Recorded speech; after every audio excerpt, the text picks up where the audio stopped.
Hello. Hello Sarah, how are you? Very well. Morning. How are you? I'm great, thank you. Good to see you. So I'd just like to do a little introduction to everybody who might be watching this video.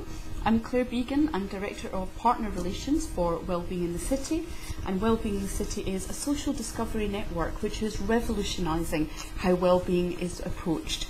We help connect busy people to the tools, resources and connections that they need the most. And today I'm here with one of our wellbeing partners, Sarah Collier, and Sarah is a clinical hypnotherapist, coach and NLP practitioner who helps people to realise their full potential, helping them break through to the happiness and success they deserve. So today we're going to be talking about what wellbeing means to Sarah and give her top 3 tips so that you can have more wellbeing in your life. So Sarah, thank you again for being on the call. You've been one of the partners with Wellbeing City for about a year now. Mm-hmm. And can you explain to people what wellbeing means to you? Well, well-being for me is hugely important.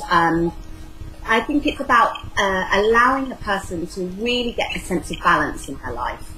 If you think about the different elements that we have, the physical, the emotional, and the spiritual elements, if one part of that is slightly off centre, then there's going to be an overall effect that happens in the other areas of your life. So the well-being for me is about ensuring that you can get the balance that is really required to ensure that you can in turn achieve the goals that you want and feel happy and supported and confident in taking yourself forward. Oh, that's fantastic. So could you tell us a little bit more about the work that you do with people to help them find that balance? Yeah, absolutely. Well, I'm a clinical hypnotherapist, so everything I do is sort of based on evidence, and it's been scientifically proven that it takes 21 days to break a habit and to replace it with a new habit. So I come and help my clients find out where are they at the moment, how are they thinking, what are they feeling, and what's going on, what are their actions like, and then we sort of start to look at what is helpful and maybe what isn't as helpful as they think might be important for them in this part of their life. And it's about allowing them to move forward. People in general are very good at either living in their past or living in their future. They'll hark back to what happened in the distant past, or they'll think about, well, when such and such occurs, then I'm going to be happy. And actually what's so important is for you to get the balance of becoming present so that you can have that sense of alignment that allows you to be open to receive. So moving forward, you can easily achieve the goals that you desire, reach for dreams and realise the full potential. So that's what my job is, ensuring that clients can let go of past baggage that maybe has been holding them back and break through that and find ways of connecting with themselves again so that they can in turn feel the contentment and the satisfaction that they want in their life. Okay, thank you, Sarah. And what would you say is the biggest challenge that people face in being able to do that? I think the biggest challenge is letting go of who they think they are. The fact of the matter is, you are not your 15-year-old self, you are not your 20-year-old self, you are yourself now, whatever age that might be.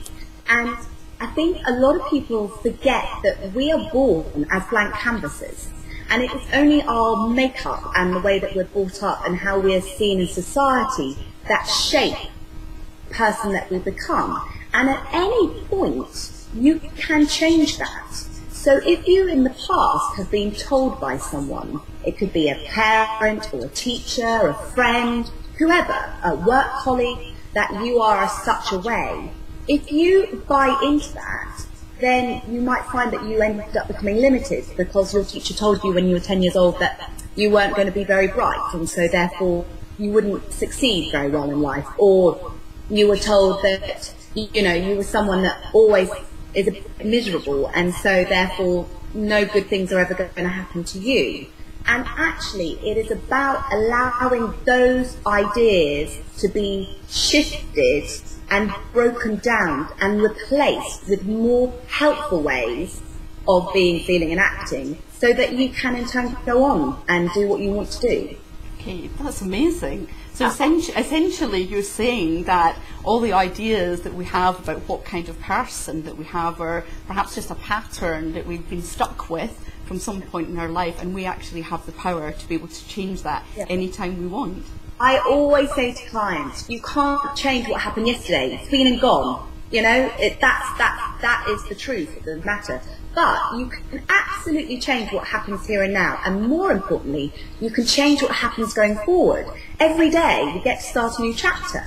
And actually, if you can change your psychology to understand that, it doesn't have to be the Groundhog Day anymore. Every day you can wake up and go, what do I want to experience today? How do I want this day to be? I want to be feeling positive and assertive, and I want to feel confident and go out there and sell myself to the world. And, you know, even if something happens that you think, oh God, that wasn't as good as I wanted it to be, it doesn't matter. It's a learning experience. The next day you wake again and you go, what do I need to do? And maybe you refine it a little bit more. And each day you can refine, develop, tweak. And it's so exciting because each and every day is a new adventure.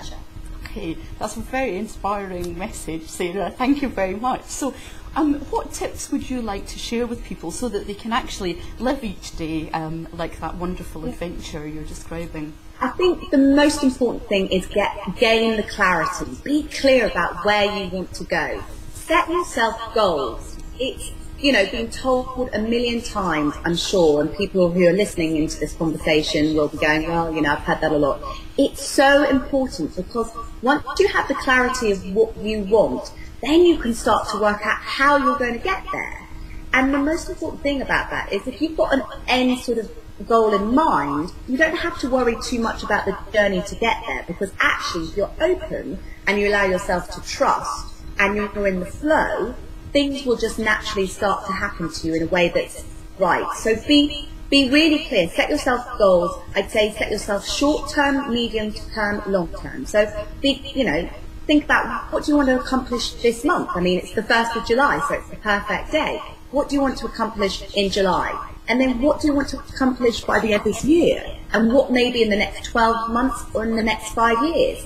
And, you know, look at the different areas. And coming back to the self-regard and well-being in the city, this is the brilliantness of the site that they've got. They've got the support on tap for all of the different areas. So, you know, make it as big as they want to, and then start to bring the attention daily into that so that they have memories of what it is that they're working towards. And either they can do that by putting a memo on their phone, so every morning the alarm wakes up and it's like, you know, my focus this month is to ensure that I'm feeling confident, upbeat about myself, or, you know, I'm going to speak to 5 new clients this week, or whatever it might be. So then have those reminders so that you can get to the point that you want to in the quickest possible time. So that's number 1, be really clear about it.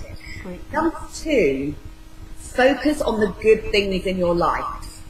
I'm sure, again, we've all been in a situation where we're sat around and there's that one person who moans about what happened at the weekend, or it rained and then we got stuck in traffic, and they forget to say that they had a lovely lunch with their friends and family, or that, you know, they had an amazing meal, or that they met someone who was a real interest. They're focusing their attention on the negative. So it's so important to focus on the positive, because actually when you're focusing on the positive, more positive things will come to you, because you'll feel good, which means that you'll be lighter and brighter. You'll be able to look around and enjoy what's going on, and look out for the positivity of everyone and situations and places and people. That's number 2. And number 3, just start your day off positive affirmations. Simple again, but you know, we've all had that situation that you rub bed and you missed your alarm, and then you get into the shower and it's cold, and then you go, it's going to be a terrible day. You know, change that on its head, and even if you don't feel that it's particularly going to be a great day, lie in your bed and just affirm to yourself, I'm going to have a great day. I'm going to have really good conversations with people. I'm going to meet like-minded people. I'm going to, you know, feel the courage to phone whoever I need to phone. I'm going to have a great day. I'm going to have a great day. And repeat that while you're brushing your teeth, you know, because the thing is, the mind doesn't distinguish between a good or a bad thought. It just feeds you more of what it thinks you want to be fed. So in this period of time, act as if everything's great. And in turn, it will inevitably become great. Okay, that's wonderful, Sarah. So 3 great tips there. Be clear. Get your goals in place, even if they're small goals or big goals. Focus on the positive, and create positive affirmations to start your day. So start off saying, this is a great day, and everything else will follow from that. That's wonderful. Thank you so much for sharing that with us. So if you would like to find out more about Sarah, you can read about her on Wellbeing in the City and download a wonderful resource which she has shared, which is a MP3 recording to help you with greater confidence and self-esteem. And if you'd like to find out more about Wellbeing in the City, you can also click on the link below and find out about how we're revolutionising well-being. Take care now. Bye. Bye.